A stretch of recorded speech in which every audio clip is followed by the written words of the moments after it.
So in today's video, we'll be learning how to set up and install OpenClaw or ClawdBot onto your local device. And what OpenClaw is, it's a 24/7 agent which can act and do things. So rather than like using OpenAI, ChatGPT, Claude, which you kind of just interact with it through a conversation, input some information, you get some information back, and you kind of have to do the work yourself. OpenClaw is pretty much able to do that and also act on the thing. So it's pretty much rather than just like a brain like, ChatGPT or Claude, it can actually act and do things with a hand and a keyboard and an internet connection. Let's go ahead and install this onto our local device. So this can literally run on your, computer, or you can host it on a VPS or a virtual private server for a fee every single month. So a lot of people are trying to buy, like a Mac Pro or a Mac Studio to run this. It's quite expensive to start. So you could start off with, hosting it on a VPS. Let's go ahead and install this onto our device first. So what we want to do first is you want to head into OpenClaw.ai and you want to literally paste this code onto your terminal if you're on a Mac, but I'm using something called warp.dev, which is pretty much an AI agent terminal. So it's literally able to help you fix things and debug things just like an AI agent would. So you can kind of interact with it as well should you run into any problems.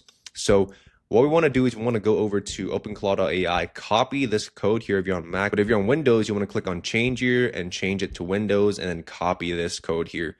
But since we're on Mac, we're going to go over to Mac OS, copy this code, head over to our terminal here or warp.dev. And if you want to install warp.dev, it's pretty much called this website here. I'll link it in the description below. You can just use the free plan. You don't have to use a paid plan at the moment. Go over to that and paste that code in there and run that. As you can see, it has detected it's a Mac OS. It's installing Homebrew. And here it says that we need a granted access. So we're just going to click on grant sudo access right here. And here I like to make sure that it asks me and prompts me before it runs. So if you want to configure the settings here, all you have to do is kind of head over and make sure that it always asks before it executes a command. So I'm just going to hit run here. I'm going to hit allow now so it has access to that. And now it's installing Homebrew and then Node.js and then finally OpenClaw. Now that we've done, we're going to head over to docs.openclaw.ai/start/wizard. We're going to copy this code here and run it on our warp.dev. So now we're going to paste that into our warp dev and we're just going to agree to some terms here. So you make sure you read this because OpenClaw is going to be able to control things on your computer. So you want to make sure you hit the terms here. Just hit the left key or the right key to select and press enter. And we're just going to use quick start. So to make sure we can get this started as soon as possible. Your models, you can pick anything you want and you can also even skip it for now and configure this later. So I'm just going to skip it. But for me, I'm going to be using Google Gemini. And for your models, you can also, pick this and change this anytime you want later down the line. But, if you're thinking of using Anthropic, it's going to be a little more expensive, but higher quality. But you can also use anti-gravity, Vertex. But we're just going to select Google. For me, I'm just going to use Google Gemini Flash latest. And now we're just going to be selecting how we want to interact with OpenClaw. So you can use Telegram, you can use WhatsApp, Discord, Slack, iMessage even, but for myself, I'm going to be using Telegram. Now we're going to head over to Telegram and open that up. And we're just going to type in bot father here. Select that, new bot, and run the bot new bot. Let's call it OpenClaw Hugo. Name it. Then we want to copy our API key and paste it into our warp.dev terminal. Configure skills now. We want to set that to yes. And we want to select npm. And here you want to install some skills which you want to decide on. You can also decide on this later, but I'm just going to select a few here. And you can choose as many as you want. You can even connect it to Nano Banana, connect it to Gemini, connect it to 1Password, Apple Notes, so they can start taking notes for you.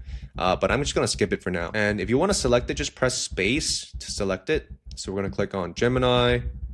We're going to hit Apple Notes. We're going to use OpenAI, Obsidian, and Nano Banana Pro. Now it's going to be installing the skills and we're going to be pretty much set to go and we can start interacting with our OpenClaw through Telegram. So now it's finished installing the skills. So what we're going to do now is we want to now it's going to prompt you to set up your API keys.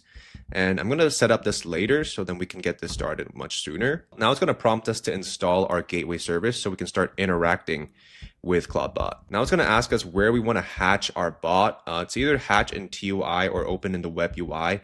TUI just means terminal user interface, and I'm just going to select web UI. Then it's going to lead us to this page right here, and it's pretty much a direct gateway chat. And now we're pretty much good to go. So here it says 127.0.0.1, which means it's hosting locally on my Mac. And here's where you can set up your channels here. So right now it's already connected to Telegram, but you can always install, WhatsApp or Slack as well in here. And here's where you have your cron jobs. So like pretty much scheduling tasks and wake ups. So here's a dashboard which you can configure a lot of stuff. So that is exactly how you install and set up OpenClaw onto your local computer in 2026. So if you're interested in more tutorials and more interesting use cases, make sure you subscribe and give this video a like, and I'll see you in the next video.